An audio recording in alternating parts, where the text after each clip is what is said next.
You're being too loud. Oh, why don't I look good? Well, you see, son, daddy had a little bit of a liquid that makes him feel very, very happy yesterday. But the problem is that the liquid is literally poison to the human body. Why would I drink poison? Well, you see, son, you'll understand when you get to my age. Oh, here's a card trick. Somebody picks a card, they look at it, they remember it. Let's say it happens to be this one over here. That card is lost forevermore, never to be seen ever again by human eyes, because I'm going to shuffle it very thoroughly into the deck. Look how thorough I'm mixing that. As a matter of fact, I'm going to make this a little bit more difficulter. Watch. Look, I'm going to shuffle the cards face up, face down, face up, face down. The cards are going face up and face down each and every single direction. Cards going face up, back to back, cards going back to face, cards going back to front. Also, if you wipe back to front, you might want to reconsider that. You got to use water. You got to use water from the shower, and then you got to use baby wipes.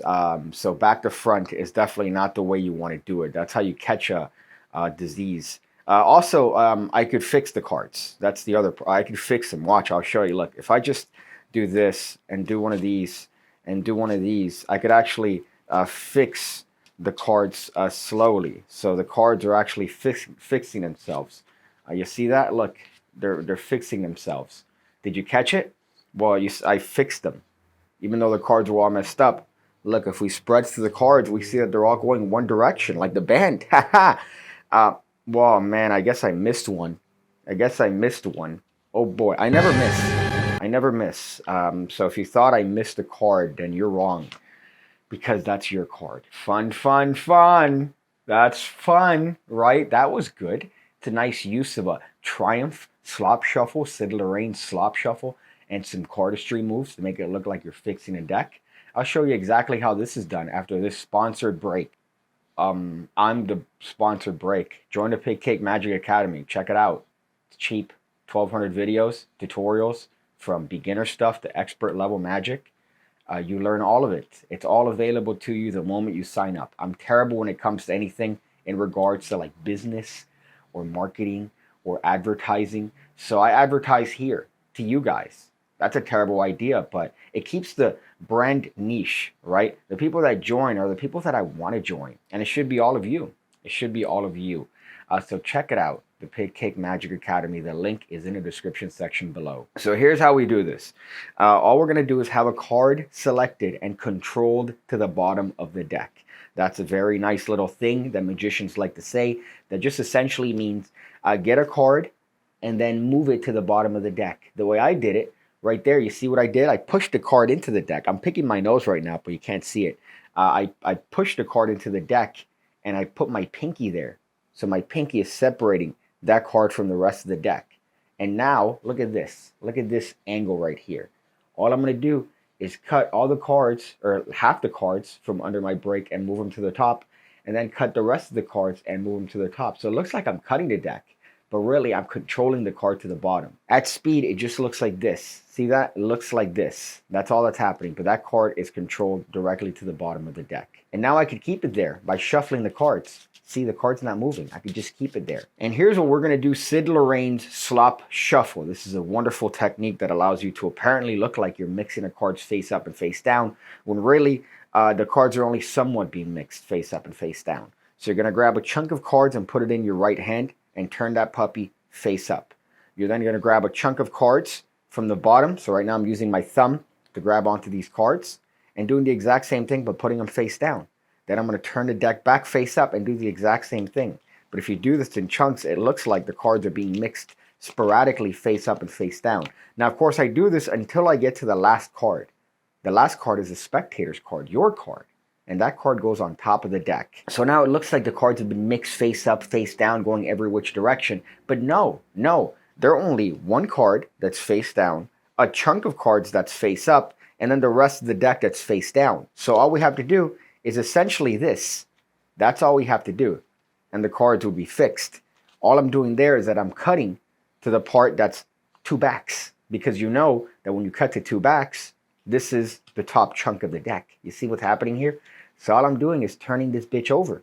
Now, how do I do that? I'm covering it with a bunch of cardistry cuts. Now, my favorite for this particular style of routine that I've explained before is this one. It's a very complicated one, but it looks like a lot's going on and really not much is happening. And you could kind of play around the angles, right? And it looks like things is happening, but nothing happens. The deck is still in the exact same order. You could add a little bit of a flip to it, right? Let me do that again so I don't look like an absolute dipshit. There you go. You could add a flip to it and it makes it look more complicated. But you could insert any cardistry move that you want at this point here. This is a good time to do it, as a matter of fact. If you have little cuts and moves that you want to incorporate into your routines and don't have a place to do it, this is the time. Because it looks like you're fixing a deck. And in this case, maybe somewhat like a Rubik's Cube, it looks like I'm arranging a deck back to its natural order. Now, at some point, you do have to do this reversal move from Expert Card Technique. You hold the cards in your left hand. You see this. I'm going to use my left thumb to relax, and that's going to allow all the cards that are not correctly oriented. So you see that we have two backs. This is the exact position you want to see in. So you only want to do this move if you see two backs. If you don't see two backs, then drop the cards and then try it again until you see two backs. I'm going to bring my forefinger up as if I'm going to do a one-handed cut, but I'm actually not. What I'm going to do is at the moment it brings to this position, I'm just going to allow the cards to coalesce and square up. And that effectiveness has actually fixed the deck. So right now the deck is in the right orientation apart from the first card, the bottom card, which now just with a simple one-handed cut gets placed to the middle of the deck. So that sequence just looks like this. That just looks like this. And it just looks like you're adding one more adjustment to the deck. And now that card is actually where it needs to be. And at this point, you could turn the deck face up. You could spread the cards and show that you've managed to fix all the cards apart from one. Oh boy, I missed it. I missed it. And you show them that you never miss because that's their card. So that's the card that they picked, that you found because you're Mr. Magic. Isn't magic fun? Isn't magic fun? Magic is one of those things that really brings people together, right? Especially when they don't want to see tricks. You force it on them. You make them watch you. Oh boy, I guess that's the video. Some advice. Water is good. Drink water. Don't drink anything other than water. Water is the best thing that's ever been invented by Jesus. So you want to drink water as often and as much as possible. So